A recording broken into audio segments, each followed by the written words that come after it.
성경 말씀 봉독하겠습니다. 빌립보서 3장 10절부터 14절까지의 말씀. 다 찾으신 줄 알고 같이 합독하도록 하겠습니다. 내가 그리스도와 그 부활의 권능과 그 고난의 참여함을 알리하여 그의 죽으심을 본받아 어찌하든지 죽은 자 가운데서 부활에 이르려 하노니 내가 이미 얻었다 함도 아니요 온전히 이루었다 함도 아니라 오직 내가 그리스도 예수께 잡힌 바 된 그것을 잡으려고 쫓아가노라. 형제들아, 나는 아직 내가 잡은 줄로 여기지 아니하고 오직 한 일적 뒤에 있는 것은 잊어버리고 앞에 있는 것을 잡으려고 표대를 향하여 그리스도 예수 안에서 하나님이 위에서 부르신 부름의 상을 위하여 쫓아가노라. 아멘. 새로운 꿈, 끊임없는 도전이라는 주제를 가지고 오늘 또 본문의 말씀을 통해서 그러한 제목을 가지고 함께 은혜 나누기를 원합니다. 오늘이 6번째 시간이죠. 지난번 시간에는 우리가 깨어 기도로 무장하기, 새로운 꿈을 이루기 위해서는 우리 힘으로 될 수 없기 때문에 우리가 깨어 기도로 무장해야 된다. 왜냐하면 하나님의 모든 약속은 기도를 통해서 성취되기 때문이다. 두 번째, 믿음은 기도를 통해서 자라난다. 아멘. 그래서 말씀을 통해서 우리가 믿음이 생성이 되어지지만 생성된 것으로 끝내지 아니하고 그 믿음이 점점 자라나기 위해서는 우리가 기도해야 된다. 아멘. 그리고 오늘은 세 번째로, 그럼 기도에 관해서 주님은 어떻게 우리에게 교훈하셨는가? 바로 기도에 관한 주님의 교훈을 통해서 다시 한 번 더 은혜 받도록 하겠습니다. 누가복음 11장 9절부터 13절의 말씀을 한번 보겠습니다. 누가복음 11장 9절부터 13절의 말씀입니다. 같이 합독합니다. 내가 또 너희에게 이르노니 구하라 그러면 너희에게 주실 것이요 찾으라 그러면 찾을 것이요 문을 두드리라 그러면 너희에게 열릴 것이니 구하는 이마다 받을 것이요 찾는 이가 찾을 것이요 두드리는 이에게 열릴 것이니라. 너희 중에 아비 된 자 누가 아들이 생선을 달라 하면 생선 대신에 뱀을 주며 알을 달라 하면 정갈을 주겠느냐? 너희가 악할지라도 좋은 것을 자식에게 줄 알거든 하물며 너희 천부께서 구하는 자에게 성령을 주시지 않겠느냐 하시니라. 아멘. 기도에 관한 주님의 첫 번째 교훈은 기도를 통해서 성령을 받는다고 하는 사실입니다.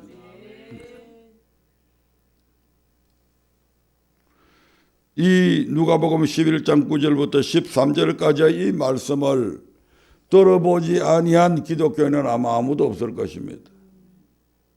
거의 우리는 이 말씀을 구하라 찾아라 두드리라 이 말씀들은 거의 다 외우고 있잖아요. 그럼에도 불구하고 기도하는 사람을 찾아보기는 그렇게 쉽지 않습니다. 그것도 옛날에는 기도하는 사람들이 많았는데 생활에 여유가 생겨지고 편리해지고 소득이 많아지고 이렇게 되니까 기도하는 사람들이 거의 없어져 버렸어요. 교회도 마찬가지입니다. 요즘 수요 기도에 나와서 지금은 팬데믹 상황이지만 팬데믹 이전에도 수요일 날 나와서 기도하는 교회 거의 없습니다. 금요일 날 기도 거의 없어졌습니다. 기도 안 합니다. 그 주님은 우리에게 지금 뭐라고 말씀하십니까? 구하라. 그러면 너희에게 주실 것이다. 너희도 너희 자식에게는 좋은 것 주지 않느냐? 우리 하나님의 입장에서 볼 때에 하나님의 의와 우리의 의는 엄청난 차이가 있잖아요. 그 질적인 면에 있어서 비교가 안 되죠. 하나님의 입장에서 볼 때 우리는 악한 자다 이 말입니다. 그런데 우리는 악하지만 마치 고슴도치도 자기 새끼를 사랑하듯이 악함에도 불구하고 자기 자식 사랑할 줄은 압니다. 이게 정상적인 인간이죠. 요즘 하도 비정상적인 것들이 많이 나타나서 그렇지. 정상적인 부모는 비록 악할지라도 누구는 사랑한다? 자기 자식은 사랑할 줄 안다 이 말입니다. 그래서 여기서 뭐라고 말씀합니까? 너희가 악할지라도 너희 자식에게는 좋은 것 줄 안다. 그래서 자식이 아빠 생선 좀 먹고 싶어요. 그런데 길 가다가 뱀이 한 마리 있으니까 잡아가지고 자식에게 야따 생선이다 하고 갖다 주는 그런 부모 없다 이 말이죠. 아빠 나 요즘 계란 좀 먹고 싶어요. 그런데 정갈을 잡아다가 야따 계란이다 하고 주는 그런 부모 없습니다. 너희가 악할지라도 너희 자식에게는 좋은 것 줄 알지 않느냐. 하물며 너희 천부께서 구하는 자에게 성령을 주시지 않겠느냐 이렇게 말씀합니다. 구하는 자에게 성령을 주신다 이 말씀은 바꿔서 이야기하면 많은 자에게 기도하는 자에게 무엇을 주신다? 성령을 주시지 않겠느냐. 아멘. 그러므로 우리는 성령 받기 위해서 뭐 해야 됩니까? 기도해야 된다 이 말입니다. 비록 내가 무엇을 구해야 할지 잘 몰라서 성령을 구하지 않았다 할지라도 우리 하나님은 내가 기도하면 구하는 것 이상으로 내게 필요한 것이 무엇인가를 알고 계셔서 가장 좋은 것으로 대체해 주시기도 합니다. 나는 이것만큼 구했는데 하나님 입장에서 볼 때는 야 그것 가지고는 안 돼. 이것만큼 줄게. 그 얘가 솔로몬이 하나님 앞에 지혜만 구했잖아요. 야 지혜만 갖고 안 돼. 내가 부귀 영화도 네한테 줄게 이렇게 나오잖아요. 그런데 지금 여기서는 우리 하나님께서 우리가 기도하게 되면 좋은 것을 주신다고 말씀하시잖아요. 그러면서 좋은 것이 뭐냐고 보니까 바로 구하는 자에게 기도하는 자에게 무엇을 주겠다고요? 성령을 주시겠다고 말씀하시잖아요. 다시 말씀드리면 성령이 가장 좋은 것이다 이 말입니다. 성령이 우리에게 있어서 가장 필요한 존재다 이 말입니다. 왜 성령이 가장 좋은 것인가? 왜 성령이 가장 우리에게 필요한가? 바로 성령을 받아야 천국 복음을 전할 수가 있고 성령을 받아야 순종할 수가 있고 그 순종을 통해서 우리가 하나님 앞에 무엇을 구해도 하나님께서 이루어 주시기 때문에 그렇다 이 말입니다. 좀 더 구체적으로 살펴볼까요? 성령을 받아야 천국 복음의 정인이 됩니다. 사도행전 1장 8절의 말씀을 한번 보겠습니다. 사도행전 1장 8절입니다. 같이 읽어봅니다. 오직 성령이 너희에게 임하시면 너희가 권능을 받고 예루살렘과 온 유대와 사마리아와 땅끝까지 이르러 내 정인이 되리라 하시니라. 뭐가 임하면? 성령이 너희에게 임하면 내 정인이 된다 이 말입니다. 성령 임하지 아니하면 진정한 정인이 될 수가 없다 이 말과도 상통하는 것이죠. 마태복음 10장 19절부터 20절의 말씀을 한번 보겠습니다. 마태복음 10장 19절부터 20절의 말씀입니다. 시작. 너희를 넘겨줄 때에 어떻게 또는 무엇을 말할까 염려치 말라. 그때에 무슨 말할 것을 주시리니 말하는 이는 너희가 아니라 너희 속에서 말씀하시는 자 곧 너희 아버지의 성령이시니라. 이 말씀이 마태복음 10장 16절부터 시작이 되는데 주님께서 제자들에게 내가 너희를 보내는 것이 마치 양을 뭐 가운데로? 이리 가운데 보내는 것과 같다. 양이 이리 가운데로 가면 그건 죽음이죠. 갈갈이 물어 뜯겨 죽잖아요. 내가 너희를 보내는 것이 바로 그러한 자리에 지금 보내는 것과 같다. 그래서 너희가 내가 전한 이 천국 복음을 전하게 되면 많은 사람들에게 임금들 앞에 잡혀가기도 하고 총독들 앞에 잡혀가기도 하고 신문을 받게 되기도 하고 여러 가지 핍박을 당하기도 하고 그런 일들이 있을 것이다 이 말입니다.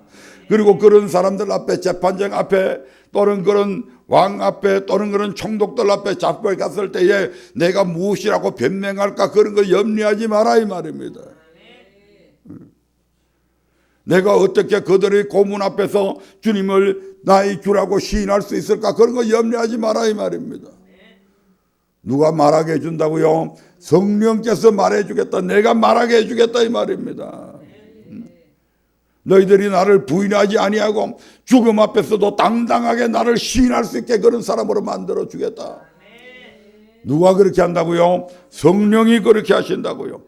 그래서 그들 앞에서도 오히려 복음을 전할 수 있는 그런 담력도 주신다 이 말입니다. 그 얘가 사도 바울이잖아요. 총독들 앞에 잡혀가고 아그리파 왕 앞에 섰을 때도 바울은 뭘 전합니까? 복음을 전하잖아요 그들에게.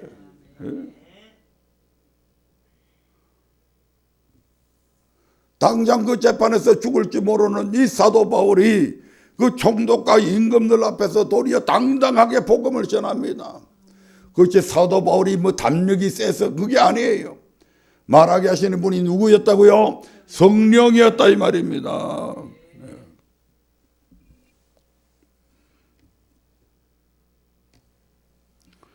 두 번째로 우리가 성령을 받아야 순종할 수가 있습니다. 구약의 법은 그렇지 않을 수도 있습니다. 우리의 의지를 가지고도 지킬 수가 있습니다. 하지만 신약에서 우리 주님께서 우리에게 가르쳐 주신 그 법은, 복음의 말씀은 성령의 도우심 없이는 순종할 수가 없습니다.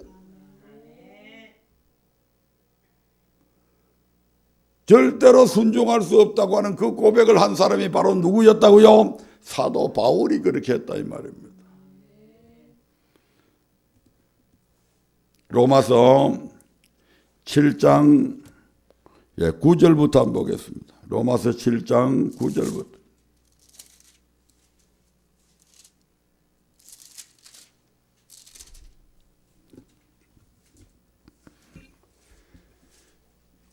네, 천천히 읽어가면서 설명을 하도록 하겠습니다. 9절. 전에 법을 깨달지 못할 때에는 내가 살았더니 계명이 이름에 죄는 살아나고 나는 죽었도다. 아멘.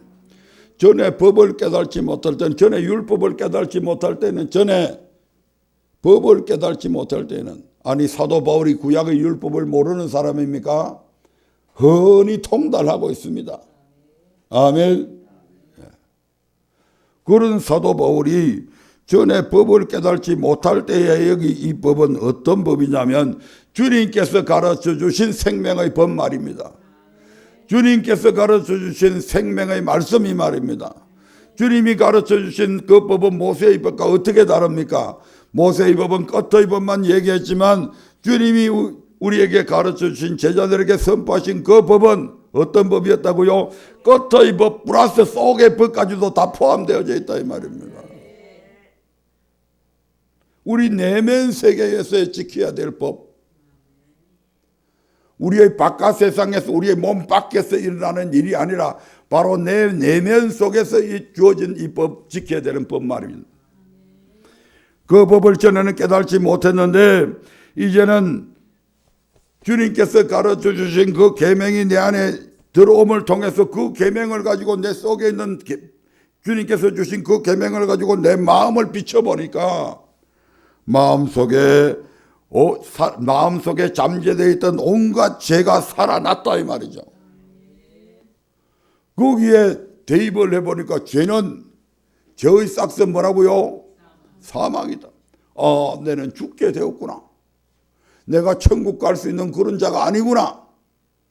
나는 이 죄 때문에 망하게 된 그런 자구나. 이걸 깨달았다는 거죠 지금. 이 말씀을 알기 전에 사도 바울은 빌립보서 3장 6절에서 뭐라고 이야기합니까? 내가 율법을 완전히 지켰다고 그렇게 고백하고 있잖아요. 자기는 율법에 대해서 완전한 자다 이렇게 말씀했잖아요. 그런데 여기서는 자기는 죄는 살아나고, 계명이 이르니까 죄는 살아나고 자신이 죽었다. 바로 주님께서 주신 그 계명에 비춰보니까 전에 죄라고 생각지 않았던 많은 것들이 자기 속에서 죄가 도사리고 있는 것을 보게 되는 겁니다. 아, 내게 이런 죄가 있었구나. 그러면 이 죄 때문에 나는 필연적으로 죽을 수밖에 없는 존재구나 하는 것을 깨닫게 되는 거예요. 아멘. 10절 볼까요? 생명에 이르게 할 그 계명이 내게 대하여 도리어 사망에 이르게 하는 것이 되었도다. 생명에 이르게 할 계명. 계명 안에는 두 가지가 있잖아요. 하나는 지키면 사는 계명이고 하나는 지키지 않을 때는 반드시 죽음이라고 하는 게 오잖아요. 그러니까 생명에 이르게 할 그 계명이 내게 대하여 도리어 사망에 이르게 되었다고 하는 것은 내가 지킬 수 없었다 이 말입니다. 지킬 수 없으니까 나는 필연적으로 어디에? 사망에 이를 수밖에 없는 거죠. 그래서 사도 바울의 탄식이 이때부터 쫙 나옵니다. 내가 아무리 노력해서 이 법을 순종하려고 발버둥 치고 노력했지만 결과적으로 나는 늘 죄의 법을 지켰다 이렇게 고백하는 거죠. 내가 생명의 법을 지키려고 발버둥 쳤지만 결국 그 생명의 법을 지키지 못하고 죄의 법을 지켰다. 결과적으로는 생명의 법대로 살지 못했다 이 말입니다. 그러니까 필연적으로 자기는 죽을 수밖에 없는 존재가 되어버린 거죠. 그래서 7장 24절에서 이렇게 고백하잖아요. 다 읽을 수는 없고 여러분들은 지금 7장 24절 시작. 오라 나는 공고한 사람이로다. 이 사망의 몸에서 누가 나를 건져내랴. 사도 바울의 탄식이 흘러나오는 겁니다. 왜? 자기가 아무리 노력해도 이 생명의 법을 지킬 수 없으니까 너무너무 그게 괴로운 거요. 왜입니까? 바로 지옥에 가는 거니까. 지금 그 상태로 사도 바울은 있으면 어디에 간다고요? 지옥 간다고요. 오라 나는 공고하다. 너무너무 괴롭다. 미칠 것 같다. 내 의지를 가지고는 절대로 안 된다. 내가 얼마나 의지가 강한 사람인데, 내가 공부할 때 얼마나 악착같이 공부했는데, 내가 하나님을 향한 열심이 얼마나 대단한 사람인데, 대제사장한테 체포권을 받아가지고 예수 믿는 자들을 어디에 있든지 간에 다 잡아가지고 올 수 있는 그런 권한을 받을 정도로 내가 그렇게 똑똑하고 내가 그렇게 확실하고 내가 그렇게 분명한 사람인데, 도대체 자기의 마음속에 있는 이 계명, 이 생명의 법은 지킬 수가 없었다 이 말입니다. 오라 괴롭다. 미칠 것 같다. 죽음은 점점 가까이 다가오는데 그 죽음 앞에서 자기는 아무것도 할 수 없는 존재가 되어 있는 거예요 지금. 그래서 누가 이 사망의 몸에서 도대체 누가 나를 건져내겠느냐 탄식하고 있는 거죠. 그러면서 이제 사도 바울이 놀라운 것을 깨닫게 되는 게 바로 25절부터 시작해서 바로 8장 4절까지에 나오는 말씀입니다. 같이 한번 읽어볼까요? 25절부터 시작. 우리 주 예수 그리스도로 말미암아 하나님께 감사하리로다. 그런즉 내 자신이 마음으로는 하나님의 법을 육신으로는 죄의 법을 섬기노라. 그러므로 이제 그리스도 예수 안에 있는 자에게는 결코 정죄함이 없나니 이런 그리스도 예수 안에 있는 생명의 성령의 법이 죄와 사망의 법에서 너를 해방하였음이라. 율법이 육신으로 말미암아 연약하여 할 수 없는 그것을 하나님은 하시나니 곧 죄를 인하여 자기 아들을 죄 있는 육신의 모양으로 보내어 육신의 죄를 정하사 육신을 쫓지 않고 그 영을 쫓아 행하는 우리에게 율법의 요구를 이루어지게 하려 하심이니라. 육신을 쫓는 자는 육신의 일을, 영을 쫓는 자는 영의 일을 생각하나니. 자기 스스로의 그렇게 온갖 노력을 다해도 지킬 수 없던 그 법을 생명의 성령의 법이 성령께서 임하시니까 그 법을 지킬 수 있더라 이 말입니다. 성령이 임하시니까 그전에는 그렇게 지킬 수 없던 것을 이제는 지킬 수 있더라 이 말입니다. 성령을 받아야 뭐 한다고요? 순종할 수 있습니다. 이 순종은 지금 외부로부터의 환난이나 핍박뿐만 아니라 내면의 전쟁터 속에서도 승리할 수 있도록 하는 순종입니다. 아멘.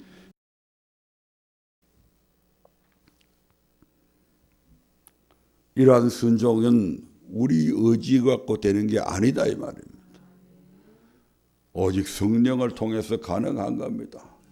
그래서 주님께서는 우리가 기도하면 가장 뭐한 것, 좋은 것을 우리에게 주셨는데 그 좋은 것이 바로 성령이었다 이 말입니다.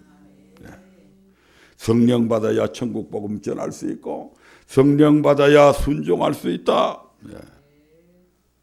순종해야 우리가 하나님 앞에 구하는 모든 것이 우리에게 응답이 되어지고 이루어진다 이 말입니다.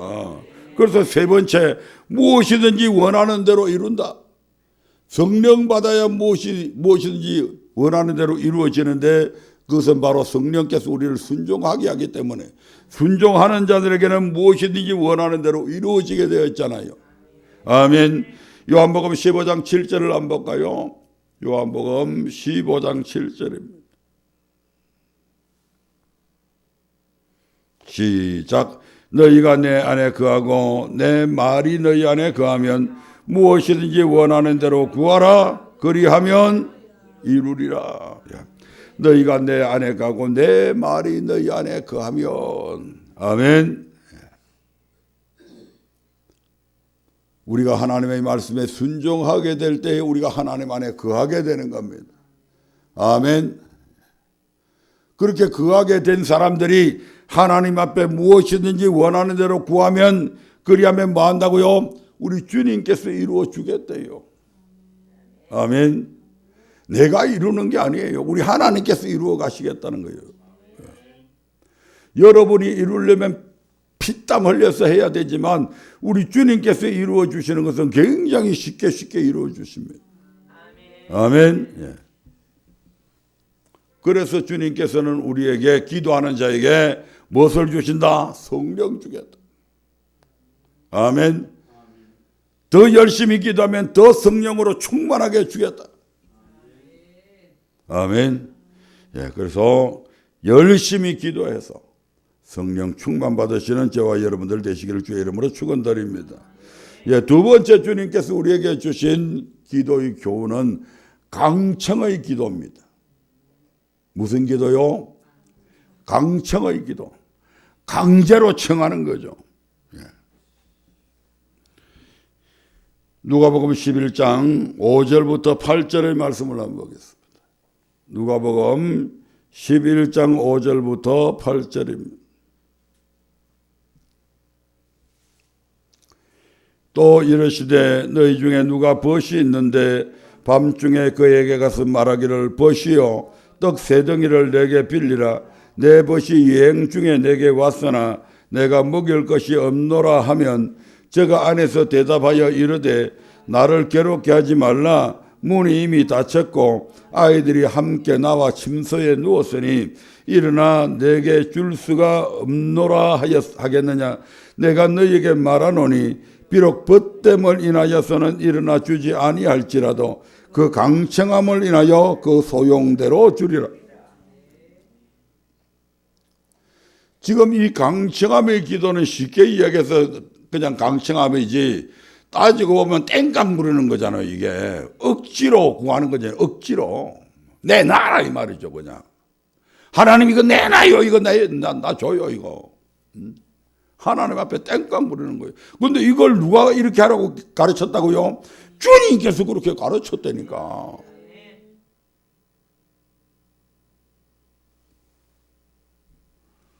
여러분 보십시오. 우리가 사랑은 이웃에게 악을 행치 않는 거죠. 사랑은 무례히 행치 않는 거죠. 이건 완전히 친구가 지금 밤이 깊어갖고 자기 집에 친구가 왕건 온 거야. 근데 집에 먹을 것이 아무 대접할 게 없어. 그래서 이웃집에 있는 친구한테 찾아갔어. 근데 밤이 너무 늦었어. 지금 결례잖아요. 이런 결례가 없잖아요. 가족들이 온 가족들이 편안하게 지금 낮에 열심히 일하다가 피곤해서 지금 노곤하게 잠들어 있는데 그 집의 대문을 쾅쾅 두드리면서 야 친구야 나다 나 좀 문 좀 열어줘. 완전히 이건 결례잖아요. 예의가 없는 거잖아요. 이게 남을 배려할 수 있는 하는 사람이 이리 안 하잖아요.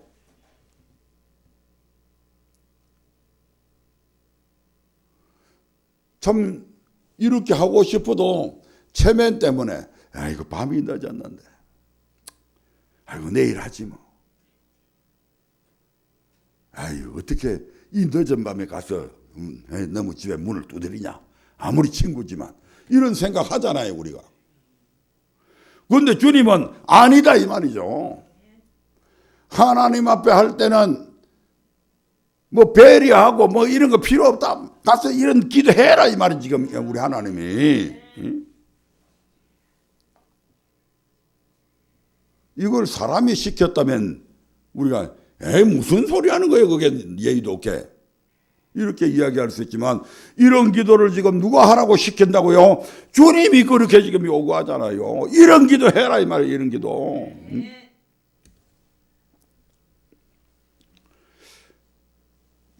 기도를 하면서 갑자기 이 기도를 하는데 어떤 생각이 들었는가 하니 조금 뒤에 말씀을 드리겠습니다.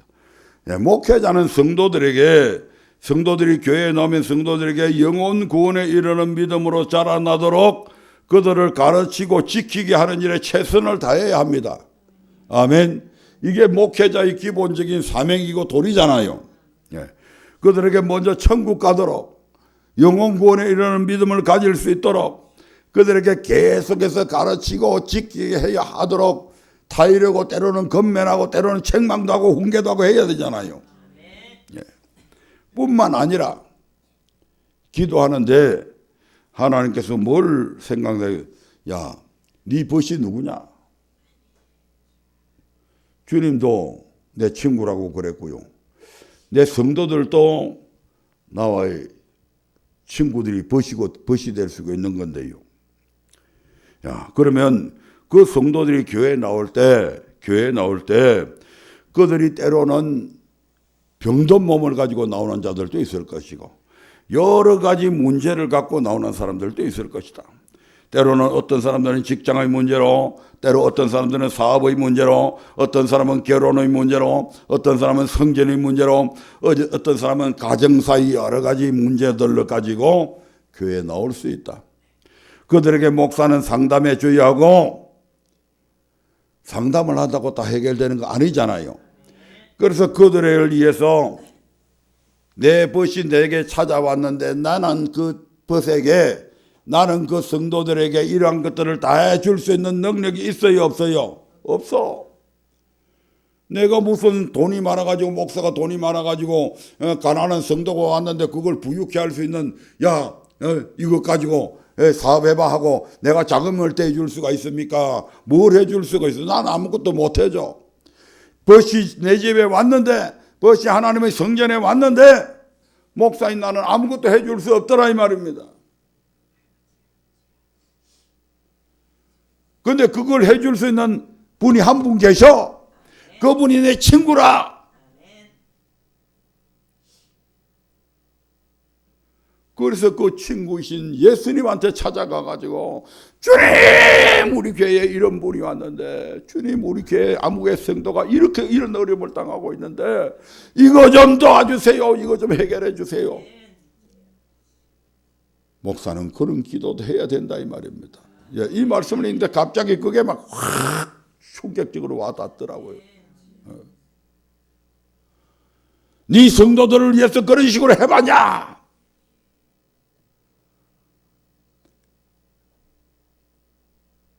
그런 강청의 기도. 하나님 앞에. 하나님, 나는 저들을 치료해 줄 수도 없고요. 저들의 어떤 문제를 해결해 줄 수 있는 능력도 없고요. 저들을 성전시켜 줄 수도 없고요. 저들을 좋은 남편, 좋은 아내 만날 수 있도록 그런 내가 어디 중매쟁이도 아니고 지금 저들에게는 저게 당장 필요한데 먹을 것이 없어가지고 밤새 먼 길을 걸어와가지고 내 집에 도착했는데 정작 그들에게 아무것도 대접할 것이 내게는 없어. 나는 그럴 능력도 없고.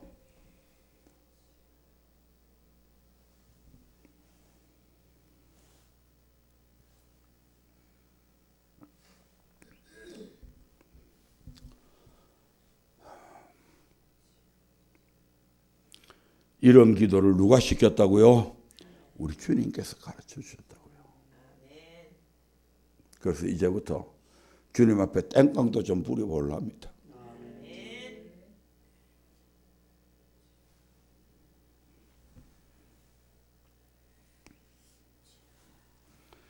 세 번째 주님의 기도의 교훈을 보면 누가복음 18장 1절부터 8절에 보면 이런 말씀이 있습니다. 누가복음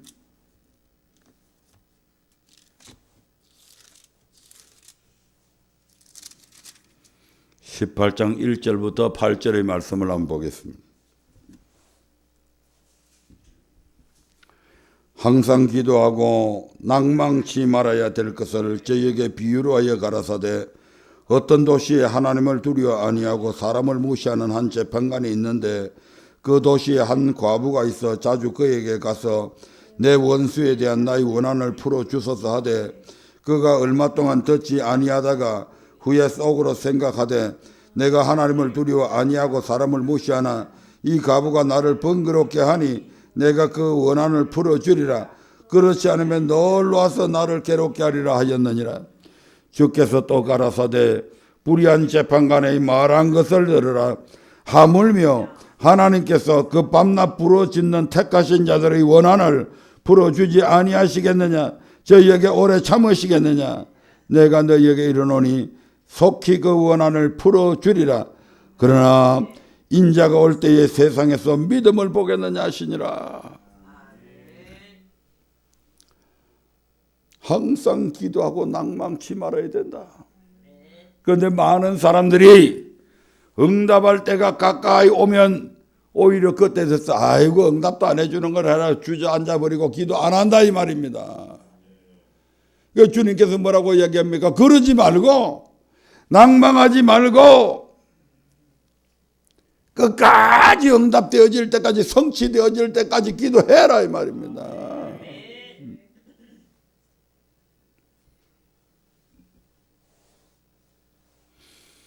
많은 사람들이 도중에 하차해버린다.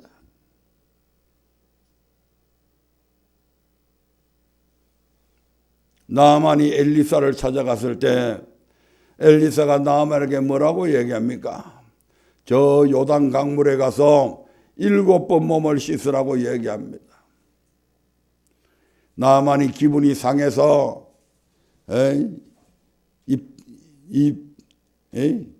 아마 욕을 득실득실 해야 될 거예요. 감히 저놈이 시골에 있는 무슨 선지장가 뭔가 하는 이놈이 감히 내가 누군데 나와 보지도 아니하고 영접도 안 하고 나는 지한테 뭐 선물 줄 거라고 은금을 이렇게 가득 싣고 왔는데 쳐다보지도 아니하고 지 종놈을 시켜가지고 나보고 저 요단강물에 7번 목욕하라고. 하지만 자기의 수아들이 건의를 하고 해서 결국 요단강물에 갑니다. 6번까지 들어갔다 나왔는데 조금 변화가 있어야 되는데 전혀 변화가 없는 거예요. 내가 이놈한테 쏘갔구나. 이걸 당장 가서 만약에 그렇게 하고 엘리사한테로 달려갔더라면 이 나아만은 절대로 평생 동안 문둥병을 앓다가 죽었을 겁니다. 그런데 6번까지 해도 아무 징조가 안 나타났지만 끝까지 시키는 대로 하잖아요. 결과적으로 7번 딱 하니까 깨끗하게 어린아이 손처럼 바뀌었다고 그러잖아요. 이스라엘 백성들이 여리고성을 점령할 때 어떻게 합니까? 날마다 하루 한 바퀴씩 엿새 동안을 돌고 7째 되는 날 7바퀴를 돌아야 되는데 그 간주한 땅 듣고 한 그 땅에서 7번을 돌아야 되는데 6번까지 돌았는데도 전혀 성이 무너질 기미가 없잖아요. 에이 우리가 쏘갔구나 해가 만약에 그 상태에서 중단해버렸다면 여리고성은 결단코 무너지지 않았을 겁니다. 아멘. 마지막 순간까지 7바퀴 다 돌았잖아요. 그래도 안 무너졌잖아요. 외치라 할 때 그들이 외칠 때에 결국 바로 비로소 무너집니다. 아멘. 우리가 우리 하나님 앞에 기도하다가 낭망치 말아야 될 이유가 여기에 있다 이 말입니다. 예? 하나님이 막 이제 응답해 주시려고 하는 순간에 우리가 중단을 해버리는 그래서 우리의 기도가 아무 효험도 없이 사라지는 그런 일들이 우리의 삶 속에서 얼마나 비일비재하게 일어나고 있냐 이 말입니다. 주님께서 뭐라고 이야기합니까? 내가 오래 참으시겠느냐? 불의한 재판관이 말한 것을 들어봐라. 불의한 재판관이 뭐라고 얘기했는지 한번 생각해봐라. 내가 이의자 소원 안 들어주면 날마다 와서 나를 괴롭게 할 것인데 차라리 들어주고 말자. 이 불의한 재판관이 뭐라고 얘기했는지 생각해봐라. 내가 이 불의한 재판관보다 못한 사람이냐, 못한 하나님이냐 이 말이지 지금. 하물며 하나님께서 그 밤낮 부르짖는 택하신 자들의 원한을 풀어주지 않겠느냐. 밤낮으로 구해봤어요. 부르짖어 봤어요.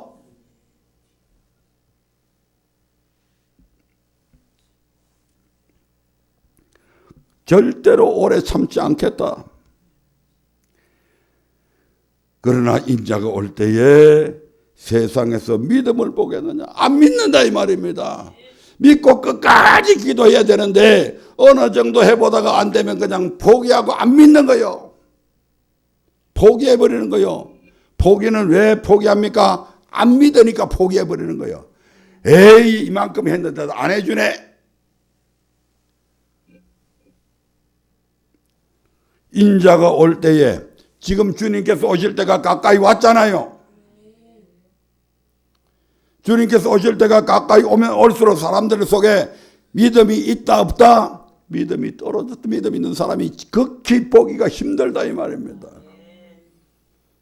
끝까지 믿어야 이루어지는데 인자가 올 때에 세상에서 믿음을 보겠느냐. 응답받지 못하는 수많은 기도들이 이 믿음이 없어서 응답받지 못한다 이 말입니다. 다시 말씀드리면 끝까지 인내함으로 기도해야 되는데 그렇게 못함으로 응답받지 못한다 이 말입니다. 그런 사람들에 관해서 야고보는 이렇게 이야기합니다. 야고보서 1장 6절부터 7절의 말씀을 봅니다. 야고보서 1장 6절부터 7절입니다. 같이 읽어보겠습니다. 오직 믿음으로 구하고 조금도 의심하지 말라. 의심하는 자는 마치 바람에 밀려 요동하는 바다 물결 같으니 이런 사람은 무엇이든지 주께 얻기를 생각하지 말라. 엄중한 경고죠. 이 말씀에 대한. 오직 믿음으로 구하고 조금도 의심하지 말라. 의심하는 자는 마치 바람에 밀려 요동하는 바다 물결 같으니 이런 사람은 무엇이든지 주께 얻기를 생각하지 말라.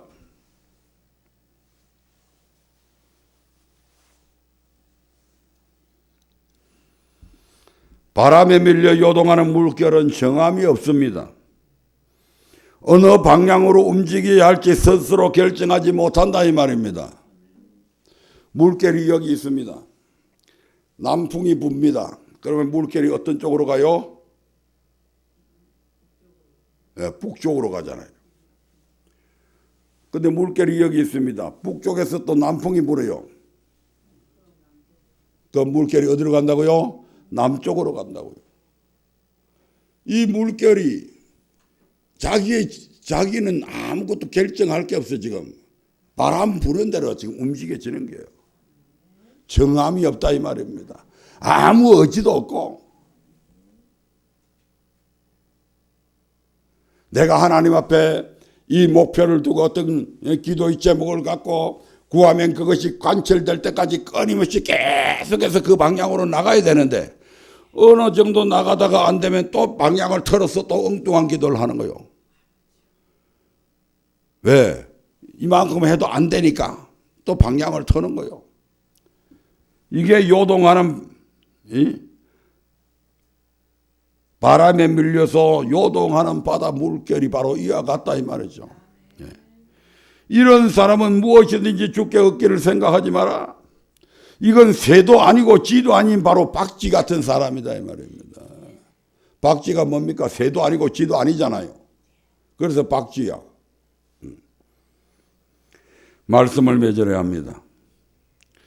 주님은 당신의 백성들이 하나님 앞에 나와서 침묵하기를 원하시는 것이 아니라 여러분들이 하나님 앞에 나와서 찬송하고 기도하기를 누구보다도 더 원하십니다. 그러므로 하나님의 은혜로 말미암아 행한 선한 일들을 세상에 자랑하여 하나님으로 하여금 세상 사람들에게 칭송을 받게 해야 되고, 우리의 연약함과 모자람 때문에 하나님의 뜻을 이루어가지 못하는 부분에 대해서는 끊임없이 하나님 앞에 기도해서 하나님의 능력과 지혜를 구해야 한다 이 말입니다. 그래서 세상에서 하나님의 백성의 위대함을, 거룩함을, 성실함을, 정직함을, 빛과 소금됨을 세상 사람들에게 나타내어서 하나님께 영광을 돌릴 수 있어야 합니다. 성경에 보면 오른손이 하는 것을 왼손이 모르게 해야 한다는 그런 말씀이 있잖아요.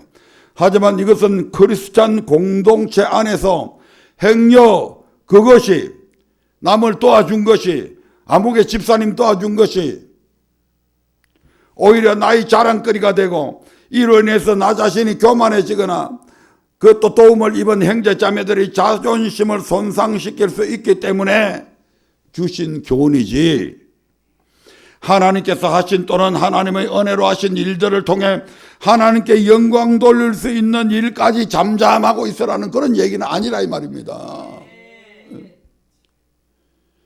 대한민국에서 기독교만큼 이 대한민국을 위해서 일한 그런 종교단체가 있습니까? 대한민국에서 기독교인들만큼 이 나라를 위해서 희생하고 살아온 사람들이 있습니까? 그러니까 이런 것들은 마음껏 자랑되어져야 된다 이 말입니다. 왜 저들이 저렇게 이 나라를 위해서 이렇게 했는가? 그들이 믿는 하나님이 그렇게 했다 이 말이죠. 그래서 하나님께 영광을 돌려야 된다 이 말이죠. 그런 일들은 얼마든지 자랑해라 이 말입니다. 왜 그것을 감춰둬요? 그러니까 세상 사람들이 저것들 기독교인들은 아무 사회에 도움도 안 되고 쓰잘데기 없는 그런 종교단체고 그런 인간들처럼 취급받잖아요. 그리스도인들은 세상의 어떤 신이라 하는 것들이나 성인들과는 비교할 수 없는 하나님이 베푸신 그 엄청난 사랑과 희생, 주님의 부활, 천국에 대한 약속 등 성경 속에 있는 하나님의 놀라우신 일들을 벙어리 개처럼 잠잠해서 되는 것이 아니라 날마다 모든 사람에게 때를 얻든지 못 얻든지 자랑해야 되고 진지한 모습으로 세상을 설득해 나가야 됩니다. 왜 잠잠해 있어? 왜? 세상 사람들은, 다른 종교들은 보잘것없는 것 가지고도 막 떠벌리고 자랑하잖아요. 사람 불태우면 나가는 유골 뼈조가리를 가지고 뭐라고? 샤린이 뭐니 해가지고 그것이 굉장히 신비한 것처럼 사람 뼈에서 나오는 진액하고 뼈조가리하고 섞이면 거기에 영롱한 그런 빛이 나기도 하죠. 그걸 무슨 진기한 보물처럼, 그래서 진신이 샤린이 해가지고 석가에서 몸에서 나온 진짜배기 뼈조각이다 해가지고 그런 것들을 숭상하고 그런 것들을 자랑하잖아요. 아무것도 아닌 그걸 가지고. 남의 종교에 대해서 이야기하는 게 별로 탐탁지 않습니다만, 저도 석가가 뭐 했는데요? 누구를 위해서 죽었어요? 누구를 위해서 희생됐어요?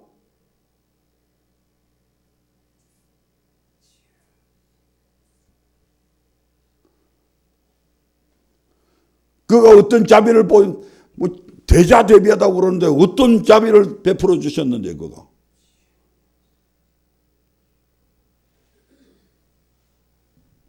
아무것도 한 거 없잖아요. 그런데 그런 것들을 막 자랑하는데 우리는 자랑할 것이 너무너무 많잖아요. 온 우주 만물을 창조하신 우리 하나님, 우리를 위해서 우리 죄 때문에 십자가에 못 박혀 죽으신 우리 주님, 그 죽음을 깨뜨리시고 부활하신 예수님, 온 세상의 심판자가 되신 우리 하나님, 얼마나 자랑할 것들이 많은데 왜 벙어리 개처럼 잠잠해 있냐 이 말입니다. 왜?